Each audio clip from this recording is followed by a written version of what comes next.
Aksi demo menuntut pemekaran tanah luwu yang dilakukan serentak di 3 kabupaten dan 1 kota di Sulawesi Selatan berlangsung hingga malam hari. Sementara di kota Palopo, aksi pemblokadaan jalan Trans Sulawesi ricuh saat para pengendara memaksa pendemo membuka blokade.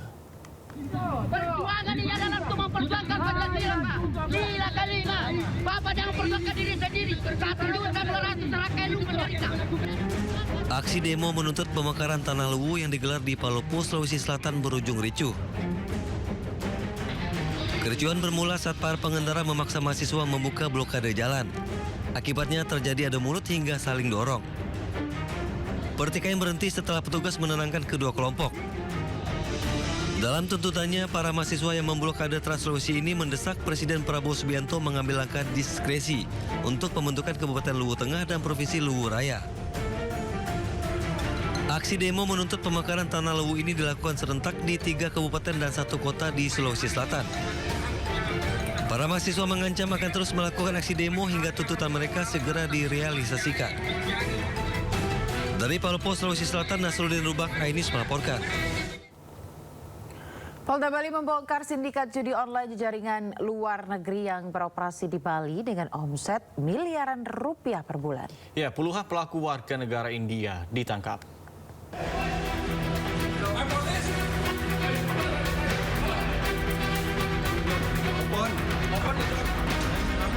Ditresiber Polda Bali menggerebek markas judi online yang melibatkan WNA asal India. Kali ini polisi menangkap 39 orang dari 2 lokasi berbeda, yakni di sebuah villa di Canggu dan di Jalan Raya Munggu, Tabanan, Bali. 3 unit komputer, puluhan handphone, 15 laptop, dan 2 router diamankan sebagai barang bukti. Dari 39 warga negara India yang ditangkap, 35 orang telah ditetapkan sebagai tersangka. 8 diantaranya telah dilakukan penahanan, sementara 4 orang lainnya masih berstatus saksi. Para pelaku masuk Indonesia menggunakan visa wisata. Mereka berperan sebagai operator sekaligus telemarketing yang mempromosikan situs judi melalui media sosial. Beroperasi sejak November 2025, dalam sebulan omset operasional mencapai 7 hingga 8 miliar dari kedua TKP. Ada 2 TKP yang dicurigai melakukan aktivitas ilegal. Yang setelah dilakukan pendalaman, benar ditemukan tempat tersebut digunakan sebagai tempat operator atau admin web judi online. Yang ditemukan di 2 TKP tersebut adalah sebuah villa di wilayah Canggu dan Munggu yang ternyata leadernya 1 orang, yaitu warga negara asing. Atas perbuatannya, para tersangka dijerat dengan Undang-Undang ITE dan KUHP tentang perjudian dengan ancaman hukuman penjara maksimal 9 tahun serta denda 200 juta rupiah. Dari Denpasar, Indira Ari, iNews melaporkan. Pemirsa, seorang pengendara motor ditemukan tewas dengan kondisi luka parah di bagian kepala usai tertabrak truk di Jalan Poros kawasan Simpang 5, Kecamatan Biringin Kanaya, Makassar, Sulawesi Selatan.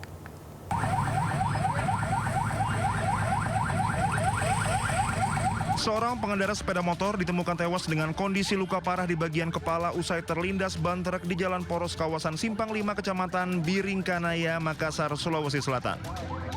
Kecelakaan berawal saat korban Kamri, 46 tahun, warga Kabupaten Pinrang, hendak menjenguk anaknya yang kuliah di Kota Makassar. Namun saat di Jalan Poros kawasan Simpang 5, korban tertabrak truk akibat terlalu dekat sehingga sopir truk tak menyadari keberadaannya. Akibat tabrakan tersebut, korban sempat terseret sejauh 10 meter dan terlindas. Sopir truk baru menyadari kejadian tersebut setelah ditegur warga di lokasi. Tiba-tiba ya, saya mau gak naik. Dia mungkin mana masuk terowongan. Tiba-tiba langsung datang. Motor itu? Iya. Berapa orang ini boncengnya atau bagaimana? Sendiri. Bagaimana? Ada bunyi, bagaimana cara sampai nu tahu? Orang berteriak. Bilang ada motor di bawah. Baru keren. Truk dan sepeda motor yang terlibat kecelakaan telah diamankan ke posko Citra Sudiang unit Laka Lantas Polrestabes Makassar. Sedangkan sopir truk masih menjalani pemeriksaan intensif. Kejadian ini mengingatkan para pengendara motor agar berhati-hati saat di dekat truk dan tidak memotong laju kendaraan besar atau berada di titik buta sopir truk guna mencegah terjadinya kecelakaan lalu lintas serupa. Pemirsa, seorang remaja di Brebes, Jawa Tengah ditemukan tewas tenggelam di sungai pada Minggu siang. Ya, sebelumnya korban pada Sabtu siang mandi di sungai bersama dengan 3 temannya.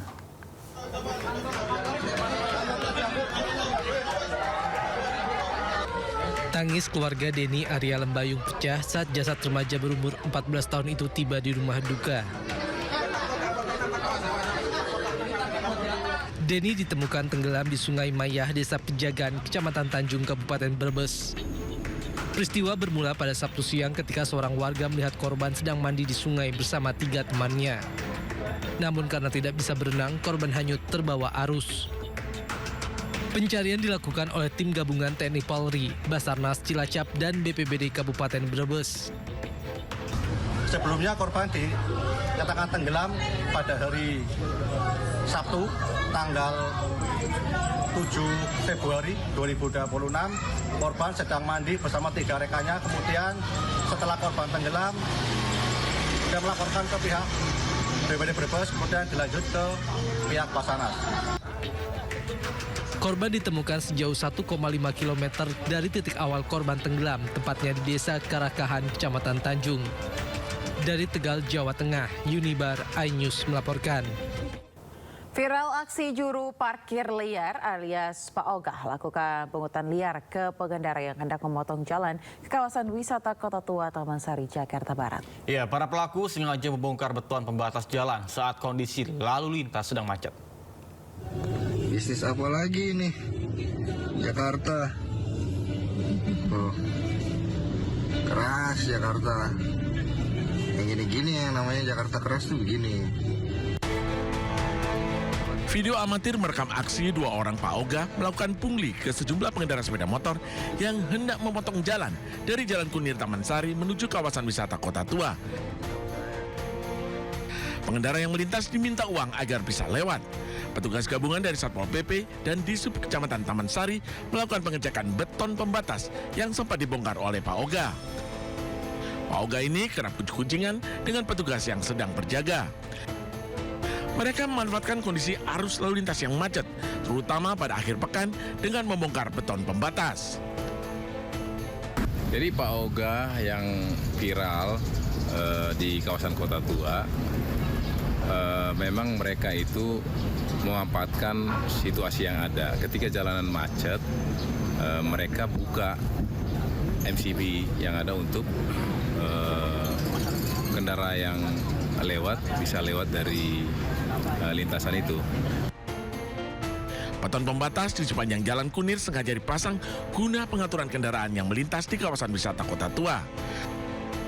Petugas akan menambah personil yang berjaga di lokasi agar kejadian serupa tak lagi terulang. Dari Jakarta, Miftahul Gani, iNews melaporkan.